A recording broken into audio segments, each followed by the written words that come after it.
Buen día, el día de hoy mi compañero Caleb Hernández Martínez y yo, Carol Flores Arcos, vamos a tratar el tema de la epilepsia y sus implicaciones en el proceso de enseñanza-aprendizaje, como parte de la materia de aplicaciones de las neurociencias en la educación. Primero debemos definir qué es la epilepsia.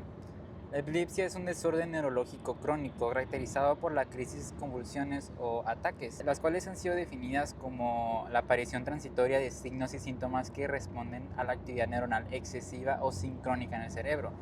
¿Cómo ocurre? Cuando hay una hiperactivación de las neuronas de ciertas regiones en el cerebro y puede deberse a factores genéticos, lesiones cerebrales, infecciones, traumatismos o causas desconocidas. Esta enfermedad afecta a lo que son principalmente a niños y desafortunadamente tiene mayor incidencia en países de bajos ingresos. De acuerdo con la Organización Mundial de la Salud, la epilepsia es una afección crónica de etiología diversa, pues esta se puede clasificar en idiopática, sintomática o criptogenética. Las epilepsias clasificadas como idiopáticas tienen un origen genético, pues no existe otra causa que las produzca y suponen al menos 6 de cada 10 casos. Las sintomáticas son secundarias a un trastorno del sistema nervioso existente o sospechado en el usuario. Y por último, las epilepsias criptogenéticas son a primera vista sintomáticas, pero de estas se desconoce su causa. La Liga Internacional contra la Epilepsia, ILAE por sus siglas en inglés, clasifica las epilepsias de una manera diferente. Esta lo hace en generalizadas, focalizadas, combinadas y desconocidas. Las generalizadas es donde el paciente presenta crisis diversas que tienen mayor deterioro cognitivo como en la atención, la memoria, la velocidad de procesamiento. Las epilepsias focalizadas tienen dos más prevalentes, que son la del lóbulo temporal y la del lóbulo frontal. En la primera se han encontrado déficits de memoria, atención selectiva, formación de nuevos conceptos y deficiencias intelectuales, emocionales y de personalidad. En la del lóbulo frontal, las alteraciones están ligadas estrechamente con el funcionamiento ejecutivo, reflejándose en el control emocional o de personalidad, y en la mayoría de las crisis que comienzan en esta zona avanzan rápidamente a la del lóbulo temporal. Las epilepsias combinadas, como su nombre lo dice, hace referencia a la fusión de las crisis generalizadas y focales. Por último, las desconocidas indican las epilepsias donde no hay suficiente información para determinar un diagnóstico o determinar si son generalizadas o focalizadas. De acuerdo con la Liga Internacional contra la Epilepsia, conocida como ILAE, la epilepsia se define como una enfermedad neurológica caracterizada por una predisposición persistente del cerebro a generar crisis epilépticas. Así que una persona puede ser diagnosticada con epilepsia cuando ha presentado 2 o más crisis no provocadas, es decir, crisis que no son causadas por fiebre, intoxicaciones u otras condiciones agudas y que ocurren con una separación de más de 24 horas entre cada una. Otro de los criterios es que se considera cuando una persona ha tenido una sola crisis no provocada, pero existe una alta probabilidad de que vuelva a presentar aún más crisis. Por ejemplo, cuando ha tenido 2 crisis del mismo tipo en los últimos años, lo que indica una tendencia recurrente. Otro de los criterios es que puede diagnosticarse cuando el paciente ha sido identificado con un síndrome epiléptico, el cual agrupa un conjunto específico de crisis, características clínicas y hallazgos neurológicos.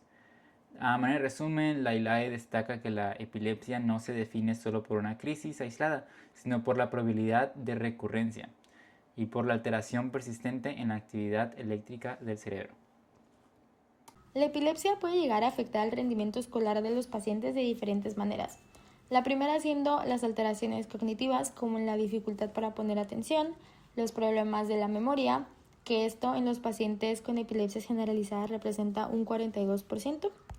También las alteraciones en el lenguaje, como la fluidez verbal, aunque el lenguaje no verbal también se ve afectado. Y por último, la lentitud para procesar información. Ahora bien, los fármacos que forman parte del tratamiento también llegan a afectar este proceso, pues he encontrado que estos fármacos antiepilépticos afectan funciones cognitivas como la conducta y el aprendizaje, además de causar somnolencia, pobre coordinación visomotriz, déficit de atención, alteraciones del sueño e incluso casos de psicosis.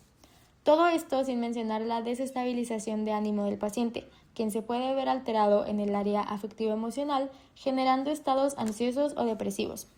En fin, estas alteraciones suelen ser pertinentes cuando no existe el apoyo y estrategias para tratarse, siendo la identificación temprana esencial para esto. Consideramos que lo más importante de entender sobre la epilepsia es que se trata de una condición neurológica crónica, pero no una limitación intelectual. Las personas con epilepsia pueden aprender, desarrollarse y participar plenamente en el ámbito educativo cuando cuentan con un entorno informado y comprensivo. Un aspecto clave es reconocer que la epilepsia no solo implica la presencia de crisis, sino también efectos secundarios asociados al tratamiento farmacológico, como somnolencia, dificultad para concentrarse, lentitud cognitiva o problemas de memoria, los cuales pueden influir directamente en el rendimiento académico del estudiante. Por esta razón, es fundamental que los docentes estén informados y preparados para identificar cómo esta condición puede manifestarse dentro del aula, conocer qué es una crisis epiléptica, cómo actuar ante una emergencia y cómo realizar ajustes razonables en enseñanza pueden marcar una diferencia significativa en la experiencia escolar del estudiante. Asimismo, un docente informado puede evitar estigmas, fomentar un ambiente seguro y promover la inclusión, comprendiendo que algunas dificultades académicas no están relacionadas con falta de interés o esfuerzo, sino con la condición neurológica o su tratamiento. Con un diagnóstico adecuado, tratamiento médico y apoyo educativo, las personas con epilepsia pueden desarrollarse plenamente en el ámbito académico y social. Las referencias completas se encuentran al final de la presentación. Muchas gracias por su atención.